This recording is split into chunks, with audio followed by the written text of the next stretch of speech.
There are times when something starts to move inside, but you don't know how to explain it.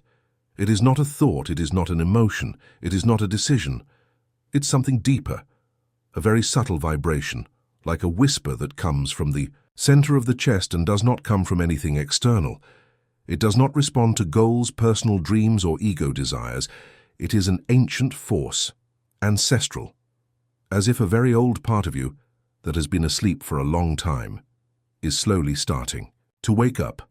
That impulse has no name, no face, no clear direction. It doesn't say do this or go there, but it also doesn't allow you to stay where you are. It is a constant sensation that, although it does not impose instructions, inevitably pushes you towards something new. You can't rationalize it. You can't explain it with words, not even with logic. You just know that something in you can no longer remain the same, and everything begins to change, silently. The everyday begins to feel strange. The dynamics that once gave you security now feel heavy. The people, the spaces, the routines, they no longer fit together like before. It's not that you feel bad, it's more of a mild but persistent discomfort. As if the life you have built is beginning to become obsolete, like a skin you can no longer inhabit, and you can't do anything to avoid it or speed up the process. You can only be present. This is not a crisis, although from the outside, it may seem like one. There is no drama, no violent breakups. It is rather an internal imbalance that begins to show you what things no longer vibrate with you.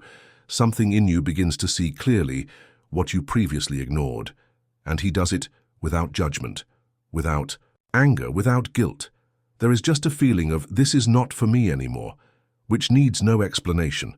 This is not an impulse you can turn off. It's also not something you can force. You can only listen to it. And in that silent listening, a profound transformation begins. A transformation that does not seek to turn you into someone different, but rather to return you little by little to what you have always been, to what was always there, waiting to be remembered. At first, that vibration in the chest is so subtle that it could be mistaken for a passing sensation, but it doesn't disappear. In fact, it intensifies. Not with force, but with persistence. It's like a whisper that doesn't scream, but doesn't go away either. And although the world around you remains the same, something in your perception begins to change. What once filled you up now seems tasteless. What used to make sense to you now becomes confusing or even absurd.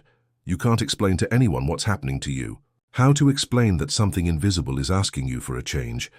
How to put into words a direction that is not based on goals, but on internal resonance. There are no arguments that justify this transformation, and yet it is completely real. Every day it becomes more difficult to ignore that concern. That does not come from fear, but from a truth that wants to emerge. That truth comes not as a dramatic revelation, but as a silent certainty. It doesn't throw you into the void all at once, but it does begin to corrode the false. You begin to see clearly that you have been living from layers that do not represent you, layers built by habit, by necessity, by inherited roles. And even if you don't know exactly where you're going, you know with certainty that you can't pretend anymore. Pretend that you are fine, that you are satisfied, that you fit into environments or relationships that no longer represent you. Not because those places have changed, but because you can no longer betray yourself. This whisper begins to modify your energy. Your body feels it first. A fatigue that is not physical appears, a kind of saturation with the usual. You no longer tolerate empty conversations, noisy environments, external demands that do not resonate with your authenticity. Even small things, like responding to a soulless message or maintaining an appearance that no longer represents you, begin to weigh, as if you were carrying stones in your soul. The deepest part of you begins to claim space, and he does it not with violence but with dignity. You realize that you have been inhabiting a version of yourself that is too narrow, a version adapted to duty, to image, to what should be, and that character you've played for so long begins to fall apart quietly without tragedy, but with a force you can't contain. You begin to slowly withdraw from scenarios that no longer vibrate with you. It is not an escape, it is a choice. You can no longer sustain dynamics that ignore your essence. You start to talk less, listen more, And what you hear is not external noise, but the ancient voice of your soul, finally finding space to manifest. That voice does not demand, it does not threaten, it does not punish. It just reminds you, gently but firmly, that you are here for something deeper than survival. There is no rush, but there is urgency. An urgency of the soul, not the ego. It's not about changing everything at once, but about stopping ignoring what you've been feeling for too long. That inner truth doesn't want you to leave everything. He just wants you to stop betraying yourself. May you begin, even if little by little, to live in coherence with who you really are, even if you still don't fully know who you are. Because sometimes it's enough to stop denying yourself to start finding yourself.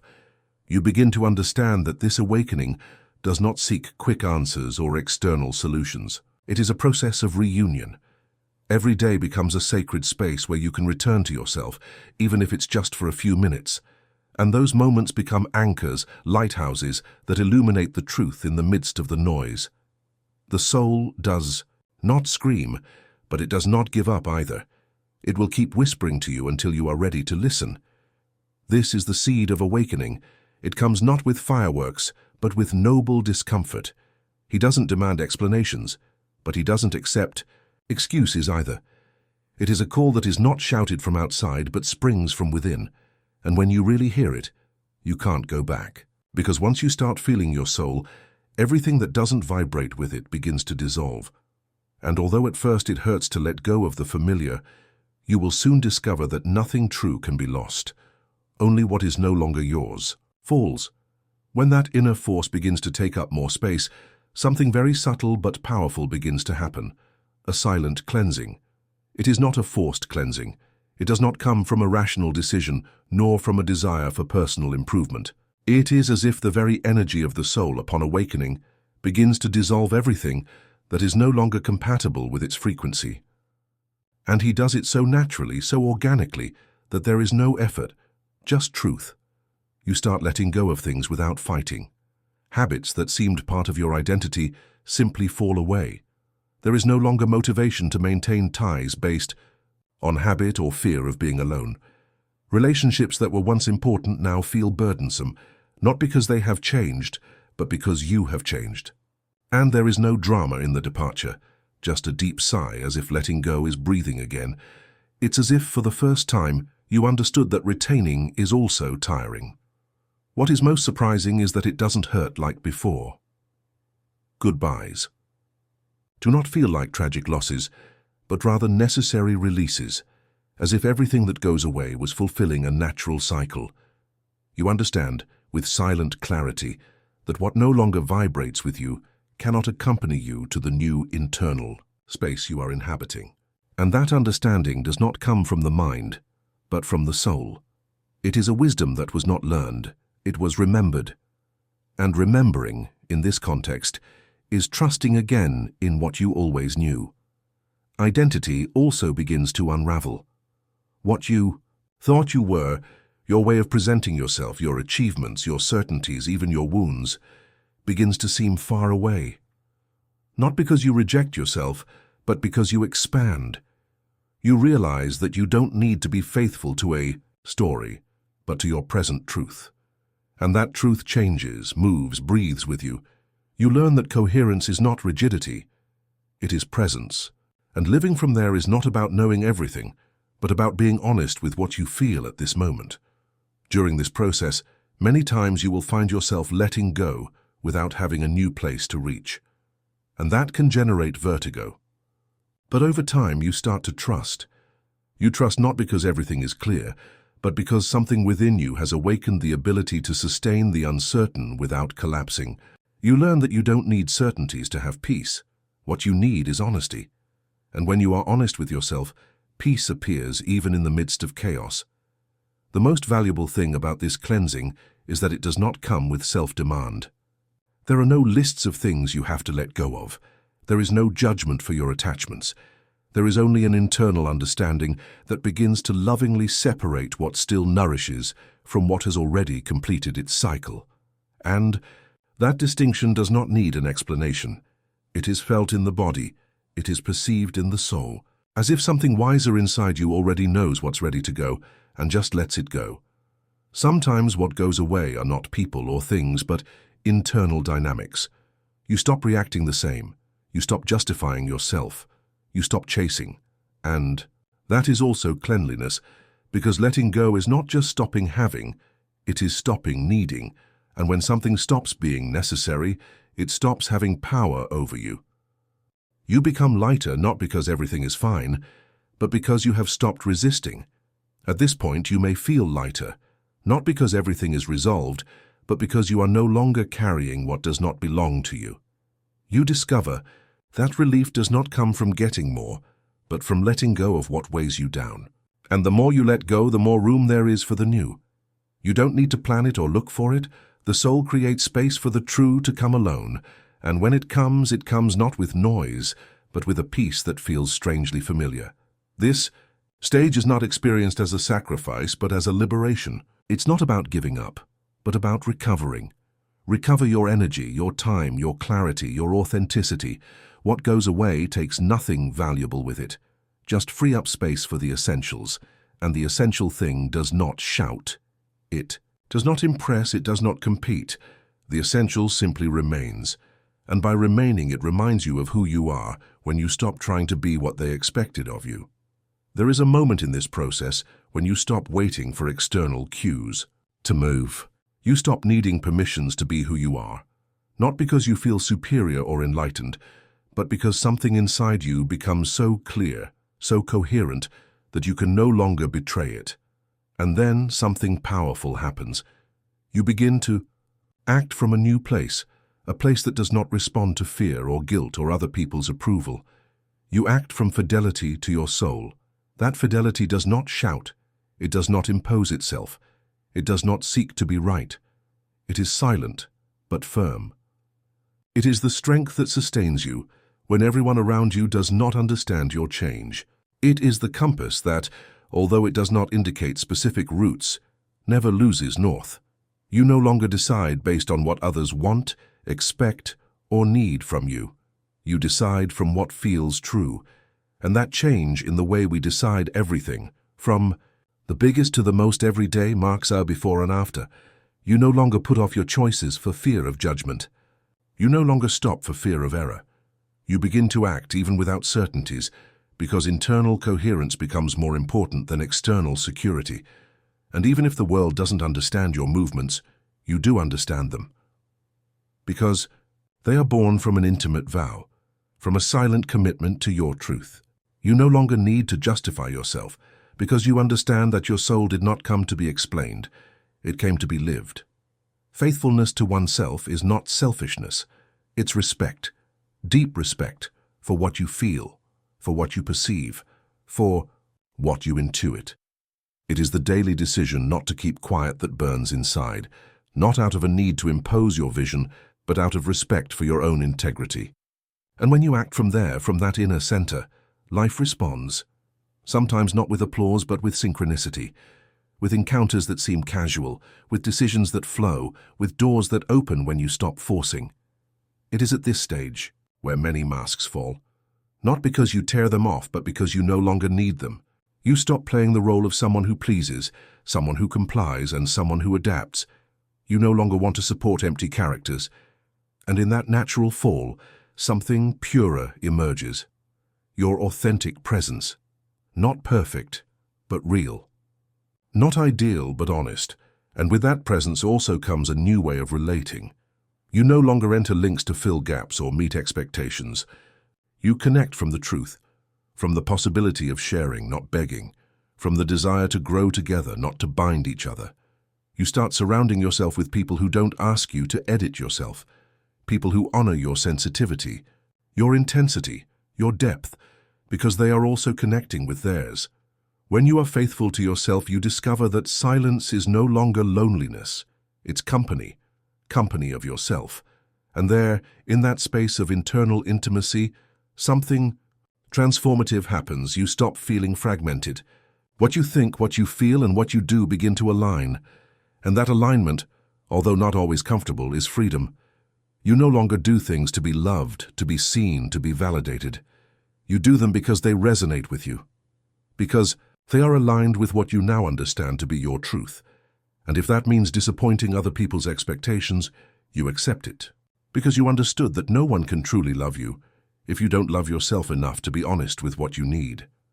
This time in the process can also be lonely. Sometimes staying loyal to yourself means moving away from what no longer aligns. It involves saying no where before you said yes out of obligation. It involves releasing dynamics where your presence was more of a role than an expression. And yes, it can hurt at first. But that pain is just the resistance of the old letting go. What remains after is lightness. Little by little, you discover that this internal fidelity begins to infect everything. You can't continue in spaces where you have to lie to yourself. You can't continue in jobs, relationships, or lifestyles that require you to turn off your light to fit in. And then you start acting differently, sometimes in small gestures like saying no without explaining too much, sometimes in big decisions like changing cities, ending a relationship, or reinventing yourself professionally. Each of these actions is not born of rebellion, but of sincerity. It is not about fleeing the world, but about starting to inhabit it from another place, from a place where your truth is not negotiated, where your presence does not fit molds, but is expressed honestly, where being yourself is no longer a risk, but an act of self-love. And the more you stay true to that inner place, the clearer your vision becomes. You no longer need external maps. Your compass is you. Your decisions become simpler, not easier but more authentic. You no longer need to guarantee results. You just need to make sure you are being true to what you feel. And that, by itself, already transforms your path. Because when you are true to your soul, the world doesn't always applaud you. But life does accompany you, with revealing silences, with necessary breaks, with moments that seem designed to remind you that, although the path is uncertain, you are no longer lost. You are at home. There comes a point in the process where change stops being scary, not because it has become easy, but because you are no longer running from it. You begin to perceive movement as a natural part of your evolution. You understand that what changes does not threaten your identity. It reveals it. Because in reality you were never fixed, stable, predictable. You were always what grows, what feels, what transforms. Before, change made you anxious. The uncertainty felt like an abyss. You needed to have everything under control to feel safe. But now your security is no longer external. It is in your center. And that center does not depend on things going as you expect. It depends on your ability to stay with yourself in the midst of chaos. And that changes everything. Because when you stop resisting change, you stop seeing chaos as the enemy. You begin to understand it as a revealing force. Chaos does not destroy, it shows. Break what was false, what was built on fear, what no longer has a place in your path. It forces you to see what you avoided, to let go of what you were holding, to question what you took for granted. And yes, sometimes it is uncomfortable. Chaos is not kind, but it's sincere. And his sincerity purifies you. It empties you of the unnecessary so you can return to the essentials. You learn to go through it without wanting to understand everything. Because the soul does not need to understand to advance. You just need to trust your movement. Openness to change is not passivity. It is not letting everything happen without direction. It is an active delivery. It's knowing when to act and when to let go, when to intervene and when to flow. It is living from a rhythm deeper than that of the mind, from an intelligence wiser than logic, from the intuition that is born when you are in contact with your truth. And in that opening, everything is transformed. What was once chaos is now transition. What was once loss is now space. What was once fear is now learning. You begin to see each closure as a preparation for something new. You don't know what it will be, but you know that you deserve to arrive, without the burdens of the past. At this point, your relationship with life changes profoundly. You no longer expect guarantees. You are not looking for certainties. What you are looking for is authenticity. And when you live from there, life stops being a race and becomes an encounter. An encounter with you, with what you love, with what resonates, with what raises your energy. You also stop waiting for perfect times to act.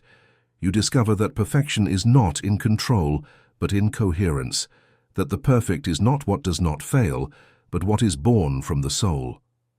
And so you dare to start projects, to start links, to try paths that you would have previously ruled out of fear. Now you know that error does not define you, it reveals you. Openness to change teaches you humility. Because you no longer need to have all the answers. You become an apprentice again, you observe, you feel, you adjust. You change your mind if necessary. You no longer stick to a fixed version of yourself. You allow yourself to evolve without guilt. You understand that changing is not betraying yourself, but updating yourself. Be consistent with who you are now, not with who you were yesterday. And with each new step you take, even if it's scary, you also feel an expansion, a growth, that you can't always explain, but that you know is real. Because inside you something widens, something aligns, something tells you, this is the way. When you live like this, the uncertain is no longer a threat, it is a portal, a space of possibilities where the new can emerge without conditions. And although not everything new is easy, everything new invites you to be more present, more awake, more in you. Learning to flow with life is not losing direction, it is finding a deeper one. A direction that is not drawn on maps, but in the vibration of your body, in the resonance of your decisions, in the peace you feel when you move without betraying yourself. And that is the most important thing, that change no longer drags you, but accompanies you. That you no longer flee from movement, but rather move with awareness. That the flow no longer disorients you, but centers you. Because you found your stability within. Because you learned to trust yourself regardless of what happens outside.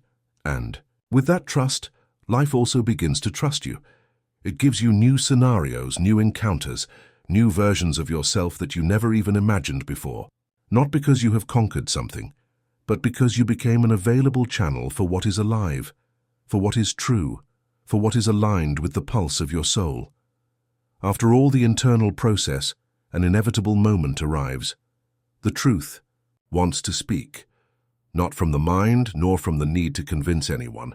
He wants to speak from the soul. It's as if something inside you, which was silent for so long, can no longer remain silent, not out of rebellion but out of integrity. It is no longer about expressing oneself to be understood, but because repressing the truth begins to hurt, more than revealing it. And it is not a loud or dramatic truth, it is not a statement to the outside world. It is a resonance that begins to emerge from within, and that can no longer be hidden. You realize that your voice is no longer a tool to adapt, to fit in, to negotiate your value. Your voice now becomes a direct connection channel with what is deep, with who you truly are. You start to speak with another vibration. You don't need to shout to be clear. You don't need to embellish to be authentic. What you share comes from the roots, not from the surface. And that changes everything. Because whoever listens to you from that place also feels deeply touched. It is no longer an exchange of words. It is an activation of truths. Your truth begins to resonate with other dormant truths, and that resonance does not ask permission. It just happens. You can't keep saying you're fine when you're not. You can no longer stay in empty conversations, nor maintain dynamics that deny what you feel. It's not that you become confrontational, it's just that you become real. And being real in a world that often rewards the false is an act of courage. You honor your sensitivity, you honor your depth, you honor your emotional intensity, because you understand that each of these qualities are not defects to hide, but gifts to express. And you don't care if the world isn't ready, because you are ready to stop living divided. You are ready to show yourself as you are, without apologizing for feeling deeply, for thinking differently, for being more honest than convenient. Expressing the truth does not require perfection. It does not require having everything clear. It only requires presence, and you are present. With your doubts, with your lights, with your parts still in process, but present.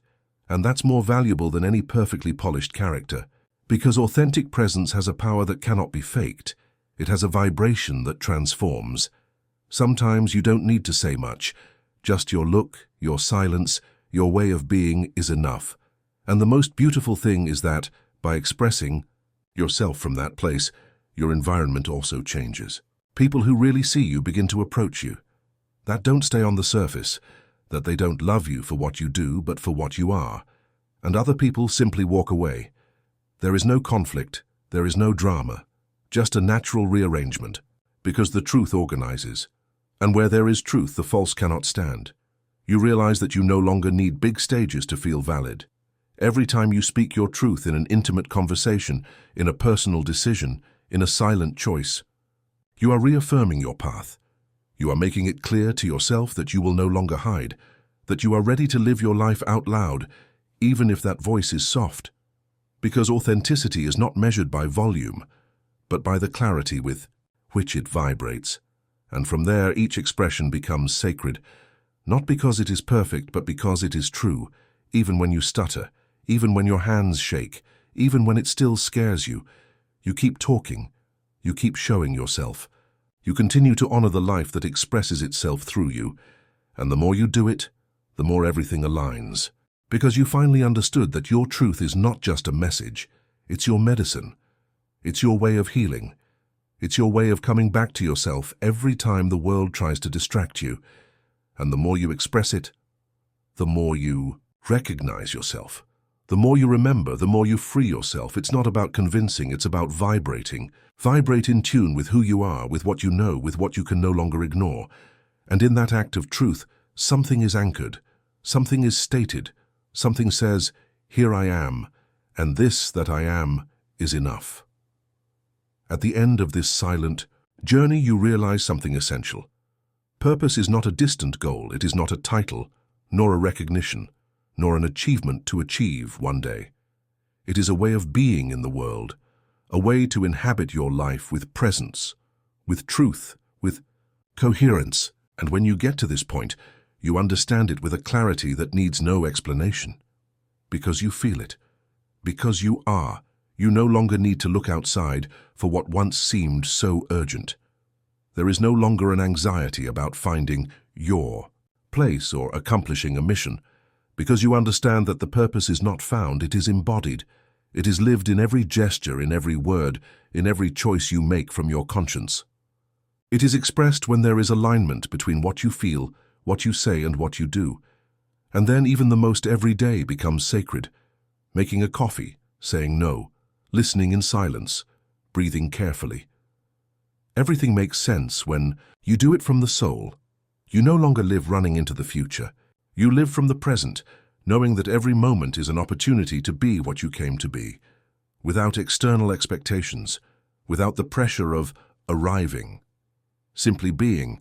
The fire that transformed you was not a fire that burns. He did not come to destroy you, but to reveal you, to get you out of lethargy, to bring you back to you. He did not push from strength, but awakened from within. It was a silent call that invited you to remember, to return to the essentials, to recognize that everything you were looking for outside was already in you. You just needed to remove the layers that covered it, and that fire is still alive. Not as an urgency, but as a constant flame. A flame that guides you not towards success, but towards authenticity. Not towards perfection, but towards truth, because you understood that you are not here to become someone new. You are here to respond, with strength and clarity, to what has always been inside. Now you know that you don't need everything to make sense to walk. You just need to feel at peace with each step. And if that peace is there, the path is the right one, even if it's uncertain, even if it's silent. Because inner peace is not negotiated, it is recognized. It is not built from the outside. It is cultivated from within, in the daily act of being faithful to yourself. And in that recognition, there is no longer a desperate search. There is presence, there is gratitude. There is a gentle but powerful certainty that you are where you need to be, not because everything is perfect, but because you decided to be present in what there is, in what you feel, in what you choose, what you vibrate in. That is the true awakening. Not one that changes the external world immediately, but one that transforms how you are in it, how you inhabit it, how do you feel it, how you get through it. And when you change, your world does too. Effortless. No fight. No masks. Only with truth. If this truth resonated with you, please subscribe. Like if you felt that this fire is also yours. If you felt, even for a moment, that something inside you was remembered, that's the sign that your soul is already awake. And that, even if the road is silent, you are never alone.